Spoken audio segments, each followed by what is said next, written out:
আমরা সকাল সকাল ঘুম থেকে উঠে নাস্তা টাস্তা করে এখন কি করব, ওর আব্বু তো অফিসে চলে গেছে, আমি করবো ভাবছি যে আমার তো জামা কেটে রাখছি, তো আমি সেলাইটা করে নিই। আসসালামু আলাইকুম।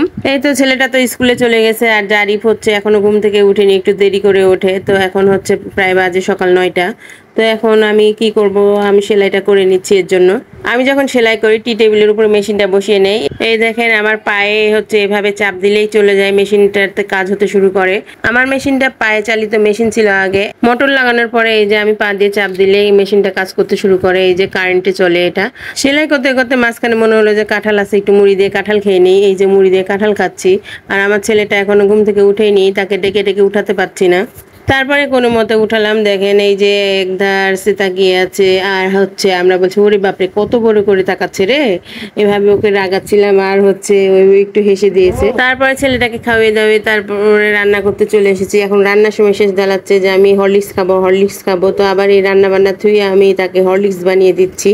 হরলিক্স বানাচ্ছি, তো সে খুব খুশি হচ্ছে, বলছে আম্মু আমার জন্য হরলিক্স বানাচ্ছ, হরলিক্স বানাচ্ছ। আমি বলছি হ্যাঁ হরলিক্স বানাচ্ছি। ওই সাধারণত ভাত রুটি এগুলো কম খেতে চায়, অন্যান্য আইটেমগুলো বেশি খেতে চায়। এই তো দেখতেই পাচ্ছেন ও হরলিক্স পেয়ে খুব খুশি, তো ওই নিজে নিজে গুলাচ্ছে আর বলছে আমি খাবো, এখনই খাবো।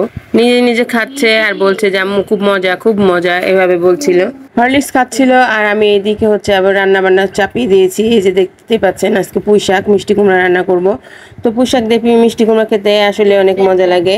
কালার দুইটা দেখতে অনেক সুন্দর লাগছে না, সবুজ আর হলুদ, অনেক সুন্দর লাগছিল। আমার আজকে দেরি হয়ে গেছে, এর জন্য আমি প্রেশার কুকারে চাপিয়ে দিচ্ছি, তাছাড়া এটা কড়াই রান্না করলে আরো ভালো হতো। এই যে ডাল ভিজিয়ে রেখেছি, আমি হচ্ছে এটা দিয়ে বড়া বানাবো। আমি আজকে ইলিশ মাছ রান্না করব, ইলিশ মাছটা বের করে নিয়েছি, ধুতে হবে। তো এই যে দেখতেই পাচ্ছেন আমি হচ্ছে আজকে লাউ দিয়ে ইলিশ মাছ রান্না করব, আর ডাটাগুলো ধোয়ার জন্য রেখে দিয়েছি। আসলে বৃষ্টির দিন ডাটাগুলোতে প্রচুর পরিমাণে হচ্ছে মাটি ছিল, এর জন্য আমি আজকে ডাটা রান্না করবো না, শুধু পাতাগুলো নিয়ে নিয়েছি।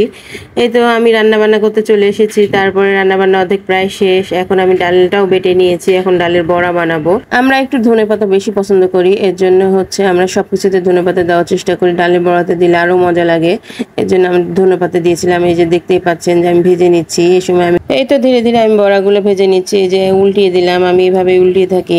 বড়াগুলো আসলে অনেক মজা হয়েছে, অনেকদিন পরে খেয়েছি, অনেক ভালো লেগেছে। আমি হচ্ছে ভাত দিয়ে খাওয়ার জন্যই মূলত এটা তৈরি করেছিলাম। তো আমার ছেলেটা অনেক পছন্দ করে, আমি আবার কয়েকটা আমার ছেলেটাকে দিয়ে দিয়েছিলাম। তারপর ভাত দিয়ে খাওয়ার জন্য এই কয়টা ছিল, এই কয়টা আমরা সবাই মিলে খেয়ে নিয়েছিলাম দুপুরে। পুরো মেনু ছিল এগুলো, যে ডালের বড়া ছিল, এটা হচ্ছে পুঁই শাক মিষ্টি কুমড়া এরকমটা হয়েছে, আর এটা হচ্ছে লাউ দিয়ে আমি ইলিশ মাছ রান্না করেছি। তো কালারটাও এরকম দেখালেও কোনো রকম ঝাল হয়নি, আসলে মরিচের গুঁড়াগুলো এখন এরকম দিয়েছে, অনেক কালারফুল হয়ে যাচ্ছে রান্না। আজকে মোটামুটি গরম কম, এর জন্য হচ্ছে আমরা টেবিলেই খাবো। টেবিলে আমি খাবার গুছাচ্ছিলাম আর ভিডিও করে নিচ্ছিলাম। এই যে দেখেন আমি খাবার শুরু করে দিয়েছি খেতে। এই তো আজকে এ পর্যন্ত, খোদা হাফেজ, আসসালামু আলাইকুম।